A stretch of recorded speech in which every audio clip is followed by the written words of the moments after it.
శ్రీ రేణుకా ఎల్లమ్మ తల్లి జ్యోతిషాలయం. మీకు ఎటువంటి సమస్యలు ఉన్నా సరే గురువుగారు ఒక ఫోన్ కాల్ ద్వారా మీ సమస్యను క్లియర్ చేస్తారు.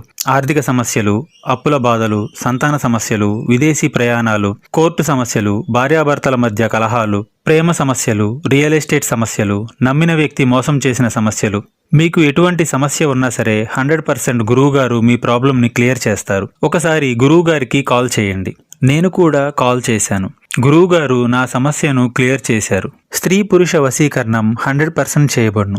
గుప్త నిధులు కూడా తీస్తారు మా గురువుగారు. ఒకసారి కాల్ చేయండి. Cell number 6300446041. ఈ రోజున ఒక స్త్రీ వచ్చి రచ్చ చేస్తుంది. ఖచ్చితంగా ఇలాగే చేస్తుంది. ఏం చేయబోతుందో తెలిస్తే మీరు షాక్ అయినంత పని అవుతుంది. ఏం జరగబోతుంది ఈ వీడియోలో తెలుసుకుందాం. అతి రహస్యంగా వీడియో చూడండి. వీడియో నచ్చితే తప్పకుండా ఒక చిన్న లైక్ చేసి మమ్మల్ని సపోర్ట్ చేయండి. ఇక ఆలస్యం లేకుండా వీడియోలోకి వచ్చేద్దాం. ఈ రోజున మీ ఇంటికి వచ్చే స్త్రీ స్నేహపూర్వకంగాను లేదా ఏదైనా పని మీదను మరేదైనా ఉద్దేశ్యంతోనూ రావచ్చు. ఆ స్త్రీ రాక వల్ల కుటుంబంలో వ్యక్తిగత జీవితంలో కూడా ఒక చిన్న కలకలం, అనుమానం, పెడార్థాలు, కొత్త ఆలోచనలు పుడతాయి.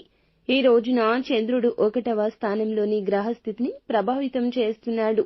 శుక్రుడు 7వ స్థానంలో ఉండడం వల్ల సంబంధాలపై, గృహంలోకి వచ్చే వ్యక్తులపై ఇది ప్రభావం చూపిస్తుంది. గురువు, కేతువు మిశ్రమంగా మీ కుటుంబ బంధాలను పరీక్షిస్తాడు. ముఖ్యంగా స్త్రీ సంబంధిత విషయాలు, స్నేహితులు, పనివాళ్లు, అత్తగారు, అక్కయ్యలు, ఇలా వీరితో జాగ్రత్త. ఇక మీ ఇంట్లోకి వచ్చే స్త్రీని బట్టి పరిణామాలు మారుతాయి. ఒక స్త్రీ మీ ఇంటికి ఒక కొత్త పని కోసం రావచ్చు, లేదా ఏదో పని చేయడానికి, సలహా ఇవ్వడానికి, ఇంకేదో సమస్య తేల్చడానికి రావచ్చు. కొన్ని సందర్భాల్లో కుటుంబంలోని ఒక సభ్యుడికి దూరంగా ఉన్న స్నేహితురాలు ఇంటికి వచ్చి పాత జ్ఞాపకాలు కదిలిస్తుంది. ఈ రాక వల్ల కొంతమంది ఇంట్లోని సభ్యులు చిన్న విషయంలో కలహం చేసుకోవచ్చు.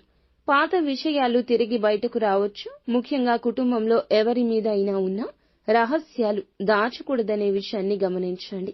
ఆ స్త్రీ ఎంత స్నేహపూర్వకంగా ఉన్నా సరే మీ వ్యక్తిగత విషయాలు చెప్పొద్దు. దానం, అప్పు, విలువైన వస్తువులు అప్పగించొద్దు. కుటుంబ సభ్యుల సమక్షంలో మాత్రమే ఆ స్త్రీతో మాట్లాడండి.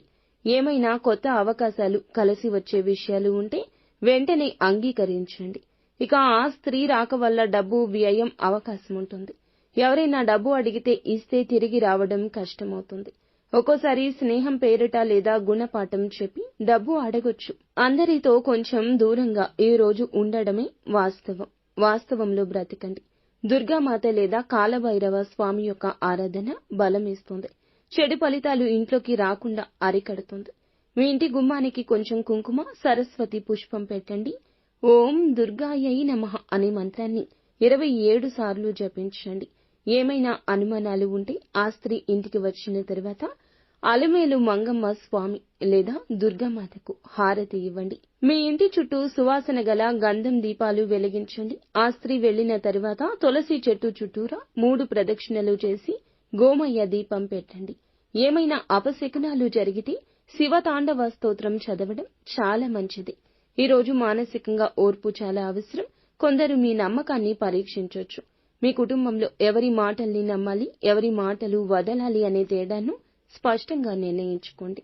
సాధారణంగా దూరంగా ఉన్న విషయాలను దగ్గరగా గమనించే శక్తి మీకు ఉంటుంది. కావున ప్రత్యేక శ్రద్ధ ఈ రోజు ఉంచండి. అంతా